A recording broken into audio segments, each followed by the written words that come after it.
Thank you very much for joining again. I know we had our live stream going and then something went wrong because this is the first time we're doing it today. So I think we might have made a mistake somewhere in joining. So the live stream ended. Now I want to talk about a few other things that people have been asking that I was planning on talking about today. So I'm going to do this, and then, of course, we will have this video shared on the platforms as well. So you can talk about it and hear about it. Now, the number one question I'm being asked, and that is something everybody's worried about, which is this change going to apply retrospectively? Which means if somebody's already in the UK on a skilled worker visa or on any other visa, and their route to settlement says that they have to complete 5 years, will they need to complete 5 years or 10 years under the new government proposals? First thing that I want to say about it is, please understand, when the rule becomes law, then we know what it's going to do. Right now, we don't know what it is. Right now, they're all just suggestions. These are all things that we will get to know as and when the laws are passed by Parliament, and then we will know what is actually applicable. Right now, the Secretary of State has said that there is going to be a consultation on this, and God knows there is a consultation required because there is no clarity in anything right now. So, when the consultation takes place, what will happen? The consultation will tell the Secretary of State and the government of whether or not the change from 5 to 10 years is a suitable change, whether or not it is in the public interest, whether or not it is a necessary change. So I'm really, really hopeful that when they talk to people, they talk to businesses, they talk to wherever or whoever matters in this consultation, they will be able to see that moving the goalpost from 5 to 10 years is not really going to change anything, because already everything that is being asked for is already part of the indefinite leave to remain category. Two things I want to talk about here. One, the requirement of community service that was mentioned by the Secretary of State about indefinite leave, and that one of the requirements to be added to indefinite leave would be this. Now, to be clear, what I understood from the wording used was that there could be an accelerated route to get to indefinite leave. So 5 years is the current period. 10 years would be the proposed period if this becomes law.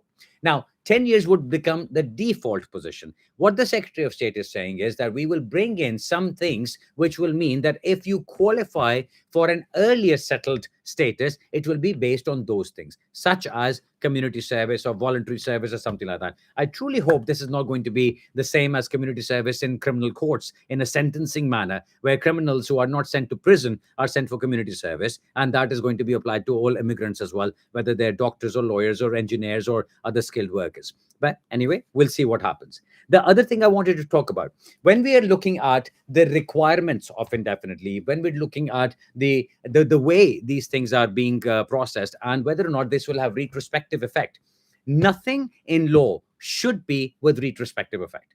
Having said that, if the Parliament says it's daylight outside, but from tomorrow it is going to be known as night time, and when it's dark outside is going to be known as daylight, if Parliament says that, in the UK, the Parliament is sovereign. If the Parliament says that, then that is what it will become. So, if the rules are amended and if the changes are put into effect with retrospective effect, then that is what becomes the law. However, these things have been tried in the past. What I've always seen, and what the lawyers who are in the know about what law really means and how it is applied, you'll be able to see that whenever there are retrospective changes made, usually they're struck down by the courts for the simple reason that it is unfair. Now, the example I always give is the example of an estoppel idea. You can't put a ladder onto a wall and say to somebody, "Here you go, there's a ladder for you. You can go up."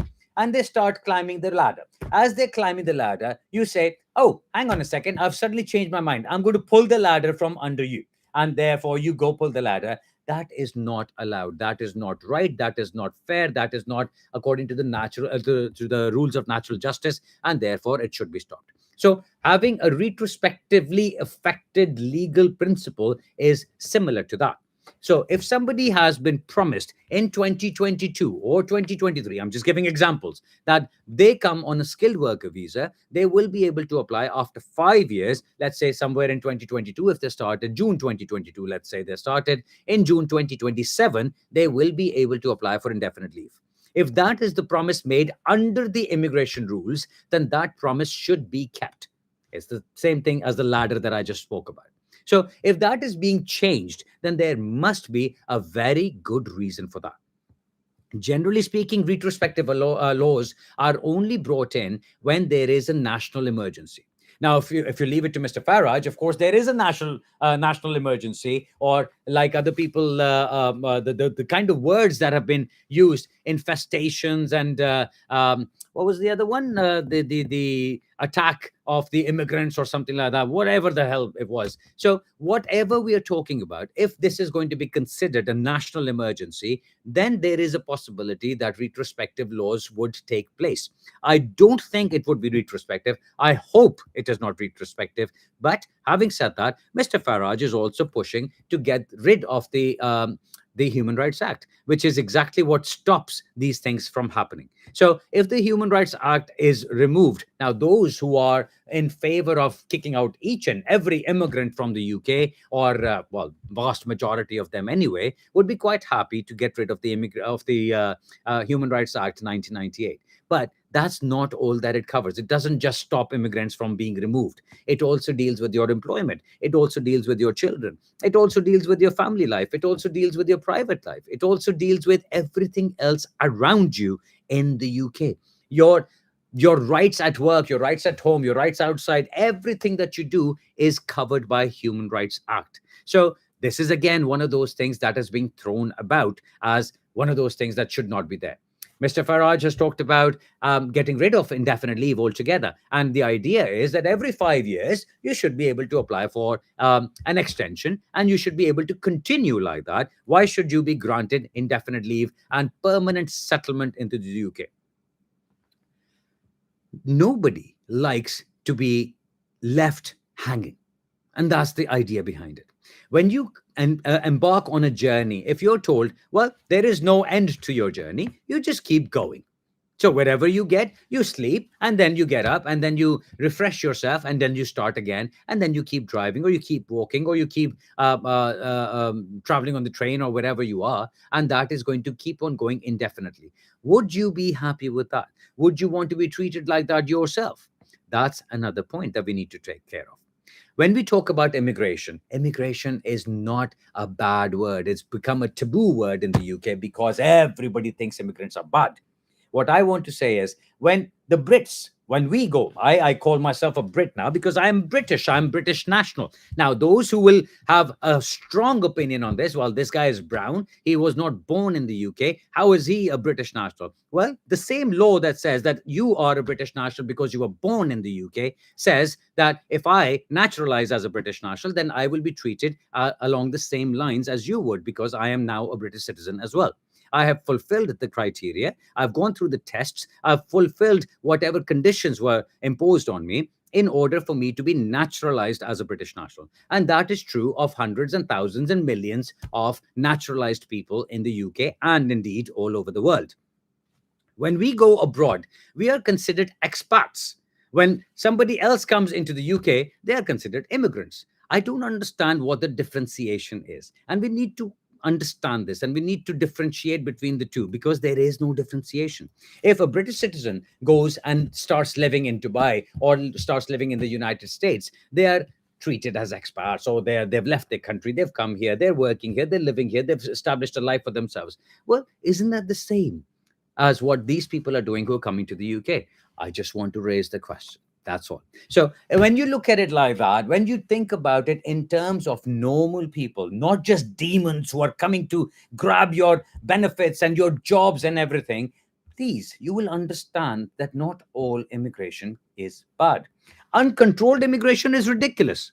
And I've said that myself many, many times over the years. I've been in the public eye for over 20 years myself. I have been dealing with the social media. I've been on television. I've done all sorts of things with immigration in mind, with immigration at the forefront. And this is what I've always done in the last 20 years. So when I talk about this, when I talk about what is it about immigration that drives people so mad with hate and anger, it is misinformation. It's like saying one person of a certain ethnicity commits a crime, and then everybody of that ethnicity is looked at as a culprit or looked at as a criminal. Is that right? How many ethnicities do we have? How many different skin colors? Let's just call it what it is. How many skin colors do we have? We have white, we have brown, we have black, and we have Asians. What else are we talking about? I mean, generally, this is off the top of my head that I can think of. So, if we're talking about 4 or 5 different ethnicities that we talk about, then anybody committing a crime who belongs to one of those ethnicities, does that make every other person of that ethnicity bad? Absolutely not. We talk about Muslims, we talk about Muslims being at the center of all problems. That's not true. Yes, they get highlighted the most, but that is not true. I have never caused any problem, and I'm a Muslim. So, what does it mean that if I'm out and about somewhere, anybody who sees me and looks at me and says, oh, brown and Pakistani origin and Muslim by religion, this guy is bad?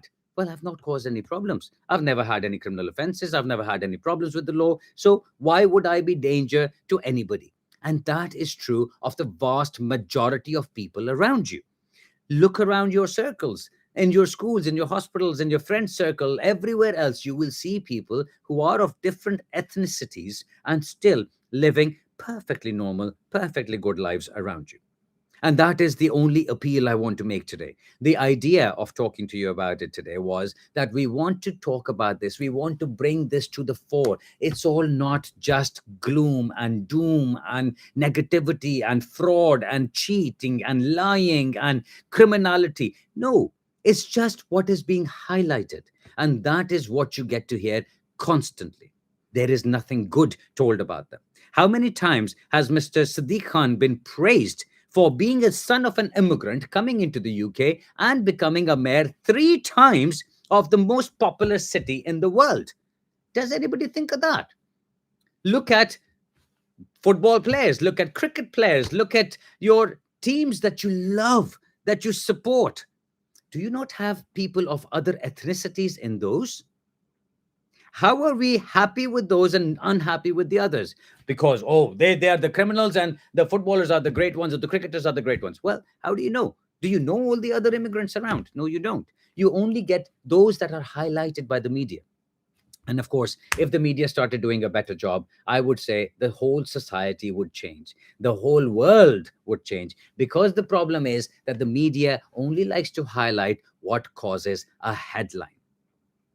Now, Mr. Starmer, our Prime Minister, said that Nigel Farage's policies were racist. He never said Nigel Farage is racist, but the news item that you see on the cover of a newspaper is, worried about immigration? You'll be branded a racist. Complete rubbish. That is not what the Prime Minister said. And this is the differentiation of the thinking mind and of the sheep following the backside of another sheep in front of it. If you're simply going to be sheep without thinking and without originally understanding or questioning things, you are never going to be given the right news or the right information. And that is what we are trying to do. I'm going to try and gather a little bit of a movement on this and talk to a few friends who are lawyers and educated people who are successful people in their fields, and we would try and put things together. I don't know how far I will go with that, but certainly that's an idea that I would like to pursue. And I would like to have comments on that. I would like to have your integration into this. We talk about immigration, we talk about immigrants, we talk about problems and negativities, and that is it. I want to see some nice examples as well. I want to see some positivity as well. How many doctors and engineers and lawyers and other politicians that you see around you are immigrants and who have made themselves part of the UK? And that is called integration. So you will see a lot of this going on. You will feel a lot of it going around. But the problem is you will see only what you want to see or what you open your eyes to see. If you're only going to look at everything through the lens of hatred, then that is all you will see. If you're only going to look at a brown person as a criminal or somebody who's on benefits or somebody who's taking away what is rightfully yours, that is all you will see. You will never see the contribution they make. You will never see how good they are at their work. You will never see how good people they are or how they are nice human beings who help others. So this is all that I wanted to speak about today. I'm glad that a lot of people joined us. I can see lots of comments going, and I can also see that most of the people are putting comments instead of getting into the conversation. You're asking questions. This is not a question answer session about immigration law. Those are things that we deal during the day. We work. We have consultations. You want to talk about that? You can book a consultation, and we'll talk about your immigration problem. But when we're talking here about a different subject, please try to participate in that subject rather than just try to get your answers to your immigration problems here, because that is not what the purpose of this video is.